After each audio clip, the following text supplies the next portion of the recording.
Maël, c'est un gamin qui n'aime pas perdre, comme beaucoup de gamins, et qui est très hargneux, mais qui avance. Donc il en veut beaucoup, et quand il était petit, qu'il ratait une balle ou autre, il râlait, et ça lui arrivait de pleurer. Hein. Mais il continuait quand même après derrière. Donc, et je pense que c'est une de ses grandes qualités. Pendant le confinement, avec mon père, on faisait des trickshots pour mettre sur le site du club. Et Maël, il a demandé à en faire un. C'est parti de là, je pense. Quand Maël avait peut-être 8 ans ou 7 ans et qu'il jouait avec son grand frère Nohan, et en fait il jouait, il se faisait plaisir jusqu'à un moment donné où un peu moins, entre deux frères qui se chamaillaient. Et Nohan, qui était à ce moment-là beaucoup plus fort, il lui faisait des balles hautes et des balles rétro. Et Maël, ça le rendait totalement fou, parce qu'il n'arrivait pas à remettre ses balles rétro. Du coup, c'était interdit de faire des balles rétro. Sinon, ça partait à la fin de l'entraînement, ça partait en sucette entre les deux. Et je crois que Maël, il a encore un peu la phobie de ses balles hautes et de ses balles rétro. Voilà.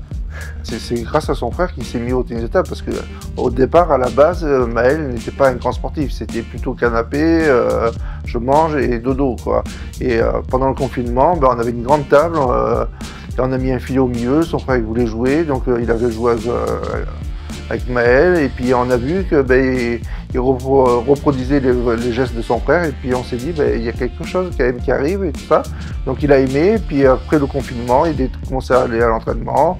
Il a commencé à être mordu du doping, et puis on voyait que ça progressait et qu'il y avait quelque chose à faire. Je pense que l'effet de mimétisme, quand on dit que c'est un des apprentissages qui marche le mieux, finalement sans le pousser, il a vu son frère, il a vu le papa. Voilà, j'étais enceinte, j'étais déjà au gymnase, donc je pense qu'il a grandi avec le bruit de la balle. Et c'est vrai que la période, le Covid, a vraiment été un moyen de se révéler à ce niveau-là.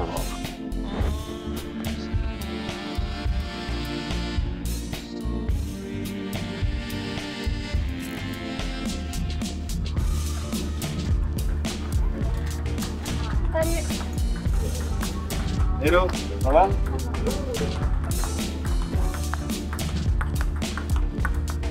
C'est là qu'en fait c'est lui qui m'a fait lancer le ping au ping. En fait c'était pendant le Covid en 2020. Moi à la base je détestais le ping, je voulais pas en faire, et il y avait une table chez moi, on avait mis un filet et mon père et mon frère jouaient. Et à un moment j'ai joué, j'ai commencé, j'ai adoré. Et du coup je suis allée à la salle, j'y allais déjà un peu, du coup je finissais. Et après je me suis amusée, j'ai continué, et voilà. Maël, il faisait partie des plus jeunes. Hein. C'était un des plus jeunes qu'on avait dans le groupe de débutants. Et c'est vrai qu'il avait une dextérité plus grande que les autres, vu que le ping, il connaissait puisqu'il suivait son père et son frère. Et donc, après, il avait une dextérité et une maniabilité avec la balle plus grande que les autres et beaucoup plus précoce, puisque c'était un des plus jeunes en plus. Donc Maël, c'est les moments clés de sa progression, ou en tout cas ce qui lui permet d'être le plus performant, c'est quand il arrive à canaliser ses émotions et à transformer toute cette énergie vers la victoire du match. Et je pense que ça, c'est le plus important chez lui, c'est de transformer ça vers la victoire. Les gros points forts de Maël, je trouve, en termes de son jeu, du coup c'est le rythme. En revers, il est impressionnant, il a beaucoup de vitesse et un bon placement de balle. Je trouve que de plus en plus, il va essayer de prendre l'initiative, essayer d'agresser un petit peu l'adversaire. C'est pas encore parfait, mais on travaille dessus en tout cas. Il y a eu quelques compétitions où il a vraiment exprimé le plein potentiel de son jeu. Donc il y en a eu un premier déclic, c'était au titre Occitanie il y a 2 ans, où il était poussin et il a fait 3e en catégorie Benjamin. Et il avait réussi à tout mettre en place dans son jeu, il était très agressif, très motivé, très constant et très tactique aussi. Et là il avait pu faire des belles perfs et finir 3e en accrochant les meilleurs. Ça c'était une première compétition. Ensuite, au championnat de France des régions en 2024, Il a clairement fait partie de l'équipe et il a vraiment œuvré pour le titre de champion de France des régions en tant que numéro 2-3 de l'équipe et aussi en double où ils n'ont pas perdu un seul match. Et il a vraiment participé à la victoire de l'équipe. Et dernière compétition où il a été très performant, ça a été au championnat de France individuel et double en 2024, Benjamin, où ils ont terminé médaille d'argent en double garçon-Benjamin avec Eloane Salvat. Et voilà, ça a été 3 compétitions vraiment formatrices et où il a pu se lâcher totalement et exprimer tout son jeu. L'adaptation de Maël a été très rapide, je trouve. Je le connais depuis qu'il jouait sur la table à 3-4 ans, qu'il ramenait les balles. Maintenant, avec les entraînements, ses sélections au niveau régional, tout ça, c'est vrai que la progression est assez phénoménale. D'où sa place en équipe 2, pratiquement sûre. Son frère Noël était une locomotive pour lui, et lui est devenu une locomotive pour les autres jeunes du club. Tout le monde veut lui ressembler, et tout le monde veut jouer avec lui aussi. Et donc automatiquement, ça fait une grosse émulation. Et avec la venue des frères Lebrun, les Jeux Olympiques cette année, le nombre de jeunes qu'il y a là, c'est formidable. Bah, dès qu'il a été pris déjà dans le groupe détection, enfin, je me suis dit, il y a quelque chose. Puis après, il a fait un plus. Championnat de France des régions. Après, les critériums, tout ça. Puis après, là où il m'a vraiment impressionné, c'est quand il a fait une médaille en double avec Eloane et les France par équipe. J'ai 2 exemples. Le dernier exemple en date, c'était au critérium premier tour de critérium de cette saison. Il arrive en quart de finale avec une phase de poule correcte, mais plutôt bien, où il finit 2e de poule et il affronte en quart de finale un joueur et en fait il était très stressé. Du coup, ce qu'on a mis en place, c'est un avant-match où il est allé dehors, se défouler et faire des sprints pendant plusieurs minutes et en se répétant les consignes du match et ce qui pouvait fonctionner. Et il est arrivé à la table vraiment prêt et relâché et très très agressif et du coup il a réussi à gagner ce match 3-0, chose qu'on a refait pour la demi-finale, même système. Et là, c'est 2 choses qui ont très bien fonctionné voilà, pour Maël. Et ensuite, j'ai un autre exemple en tête, donc là c'est totalement différent. C'était au championnat de France Benjamin 2023, il était poussin, et il jouait les phases de poule, et il y avait un goal average potentiel dans la poule. Et du coup, bon, certains connaissent Maël, il peut s'énerver ou des fois dépasser un petit peu les limites. Et là, c'était exactement le cas dans le match. Il était mené 2-0, et s'il perdait 3-0, il était éliminé au goal average de la compétition. Et il était mené 2-0, 5-1 en faisant du mauvais Maël, entre guillemets, en s'énervant et tout. Et là, du coup, j'ai pris le temps mort. Et au temps mort, il continuait à râler, etc. Et donc, j'ai dû hausser vraiment le ton en lui disant de fermer sa bouche, on va dire ça gentiment. Et du coup, bah, ça a payé puisqu'il a gagné le set 11-6 et il a gagné le seul set qui lui a permis de passer les poules et derrière passer un tour suivant et accéder au 8e de finale des championnats de France.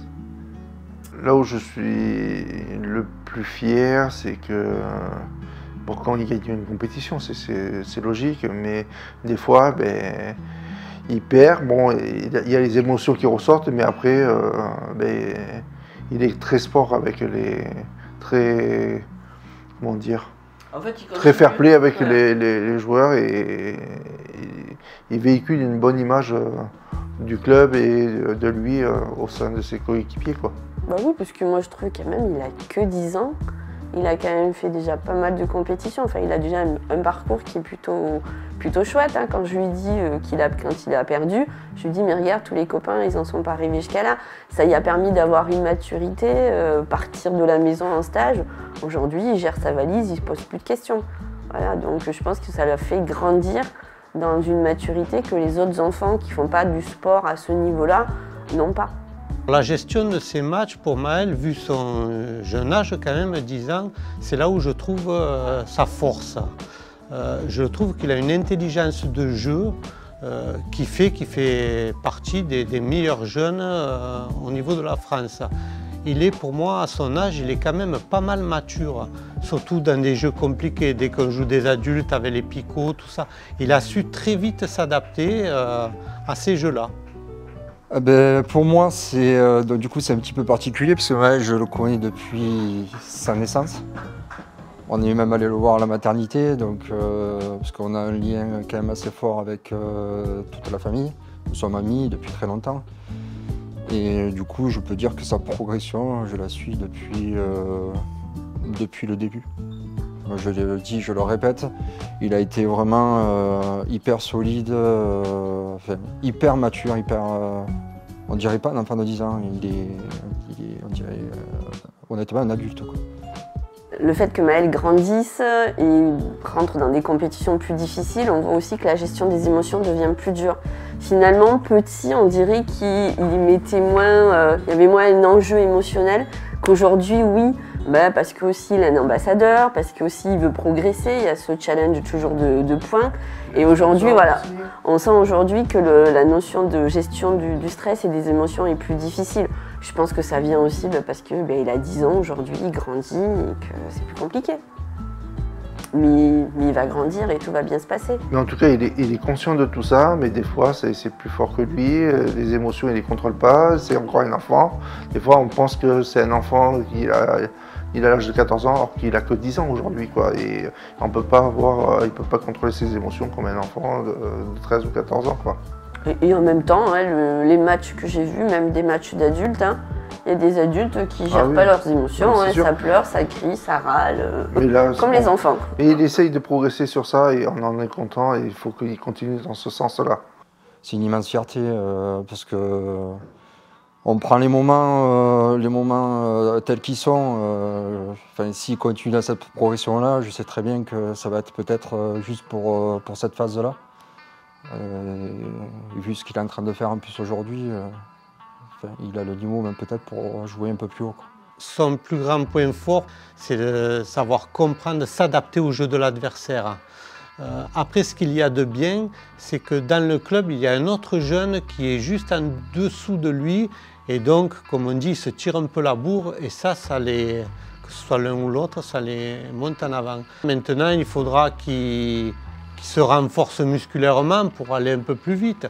Mais il a grandi, donc il arrive à prendre la balle un peu plus tôt. Donc du coup, il avance un peu mieux sur la balle. Pour moi, Félix, mon entraîneur, c'est un peu, comment dire, mon papa du ping, quoi. Genre, c'est lui qui me suit à chaque fois, c'est lui qui me coach, c'est lui qui m'entraîne, et c'est tout le temps lui, quoi. Avant les matchs, j'aime bien quand il me dit soit tu gagnes 3-0, soit tu perds 3-0, soit ça va être serré. Tu vas voir et t'attends pas à un truc, quoi. Point par point, si tu perds le set, c'est pas grave, tu vas t'accrocher sur le set, quoi. C'est ça que j'aime bien quand il me dit ça, ça me met en confiance. Et sinon, quand je suis détendue, il me dit lâche pas, te relâche pas surtout, parce que quand tu mènes 2-0, 7-4 à peu près, c'est le plus dur, parce que si tu te relâches, après tu vas perdre le set, tu vas te dire je mène 7-4, après tu vas te dire ah ouais, quand même j'aurais pu gagner, après ça va te mettre la pression dans la tête et du coup ça va te faire un peu perdre. Du coup au coaching on se parle vraiment, genre c'est pas que lui qui parle, c'est nous deux.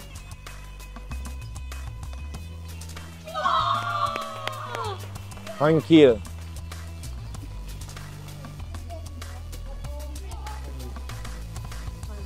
Il y a eu pas mal de réussite aussi pour vous. Bien joué, bel effort. Bel effort. Vous n'aurez pas pu faire ça à 2-0 pour vous là? Bon allez, maintenant il faut aller remplir les bouteilles. Je pense que vous allez être rappelé dans peu de temps. J'ai un style de coaching quand même global, puisque j'ai une sorte de ligne directrice sur pas mal de joueurs. Mais spécifiquement avec Maël, je dirais que je le connais très très bien. Donc je sais quand il est bien, quand il est moins bien. Et comme je le connais depuis tout petit et que je l'ai au quotidien, je peux me permettre de, on va dire, des fois essayer de le bouger un petit peu plus ou de le réveiller un petit peu plus que d'autres. Donc je peux aller un peu plus loin dans le coaching et un peu plus loin, que ce soit dans le fait de le réveiller, de le bouger, ou parfois le fait d'essayer de le calmer au maximum. J'essaie vraiment de réguler en fonction du match, en fonction l'enjeu et de comment je le sens. Alors, en ce qui concerne l'organisation, moi j'interviens une fois par semaine et ma spécificité c'est que j'amène en fait la boxe pour justement pouvoir aider notamment Maël et d'autres joueurs à transférer les qualités qu'on peut retrouver au travers de la boxe dans le ping-pong. Pour l'instant c'est encore tôt pour réellement pouvoir constater les fruits du travail, mais on a pu déjà avoir des améliorations, notamment en travaillant tout simplement sur des exercices avec de la corde à sauter, ce genre de choses. On voit qu'il y a déjà une progressivité qui a été constatée. Donc on est plutôt bon pour l'instant. Et pareil au niveau du gainage, on a beaucoup d'améliorations à faire à suivre, mais on est plutôt pas mal. Et c'est vraiment, ça a été depuis, je dirais 6 mois là, il a franchi un sacré cap. Et après, il est vraiment très volontaire à l'entraînement. Il rechigne pas, il bouffe excusez-moi l'expression, mais il bouffe du ping toute la semaine. Et c'est un bon rôle de travail. Une semaine d'entraînement, le lundi, mon entraîneur vient m'entraîner à mon école parce qu'on a un gymnase et une table. Et après, le soir, je fais un peu service et un exercice et un match, pas plus. Après le mardi, je m'entraîne 4 heures. Genre, je fais entraînement en div et après entraînement avec le club. Mercredi, je m'entraîne toute la journée. Je vais aussi dans l'autre club de Nîmes, à la SPC. Du coup, le jeudi, normalement, on va annuler le mercredi pour la SPC et on va plutôt y aller le jeudi. Et du coup, moi, j'ai un préparateur physique qui va venir maintenant, du coup, les mercredis après-midi. Ça, c'est depuis septembre. Et ça nous aide beaucoup avec mon copain Eloane. Et vendredi, je m'entraîne pas.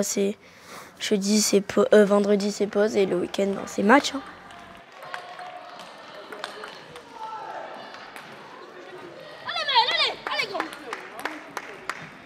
Le premier sacrifice qu'on fait, c'est le sacrifice financier. Donc on enlève du temps pour nous de voyage ou quoi pour l'accompagner au mieux au ping. C'est comme tous les parents, hein. Ça permet aussi de se dire l'idée de vouloir élever l'enfant, c'est lui permettre aussi de répondre à ses besoins. Donc là, ils sont très orientés autour du sport. Voilà, mais c'est aussi une satisfaction. Donc on sait que c'est un sacrifice pour quelques années. Voilà, petit besoin quand on le dit, puis là plus grand besoin. Mais après c'est aussi des souvenirs qui se créent. Donc en fait c'est une compensation, sacrifice financier, c'est contrebalancé avec plein de souvenirs et puis de maturité qu'il peut avoir, on le voit au fur et à mesure. Ce qu'on a identifié pour l'instant, ça va être quelque chose qui va rester à travailler. Et pour la suite, je dirais que c'est peut-être plus l'aspect mental qui sera intéressant de développer.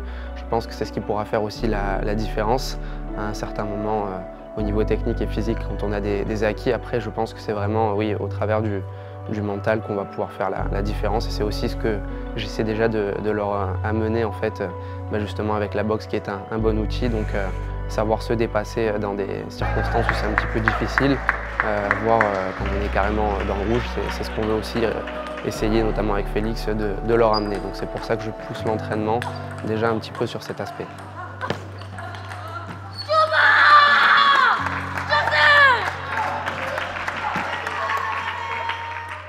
T'en as pas raté, hein?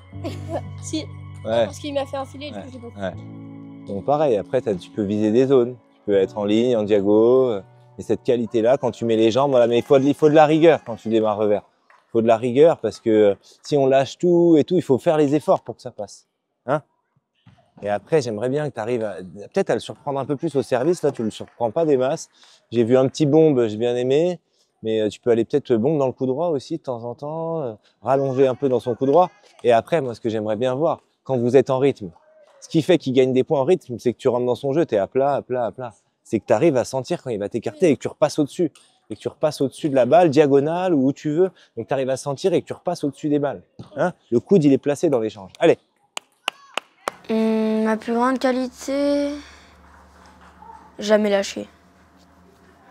Genre... jamais lâcher. Peut-être je m'énerve un peu, mais si je m'énerve, ça veut dire que je lâcherai jamais. Vraiment. Mon rêve absolu, ça serait jouer avec Félix Lebrun ou Alexis par équipe en équipe de France. Et sinon, voilà, champion d'Europe. J'aimerais bien faire champion d'Europe, champion du monde et surtout aller au JO. Ça serait incroyable. Pour moi, le plus compliqué, c'est de le voir jouer en compétition parce qu'il y a le cœur qui fait boum boum à chaque fois et que c'est compliqué. Je suis des fois obligé de sortir de la salle parce que c'est difficile de le voir perdre ou des fois de le voir gagner aussi, hein, c'est compliqué. Mais voilà, mais j'essaie de l'accompagner au mieux et pour plus tard qu'il ait un souvenir que son papa il a toujours accompagné tout le temps, comme j'ai fait avec Nohan, comme j'ai fait avec, je le ferai aussi avec Maël.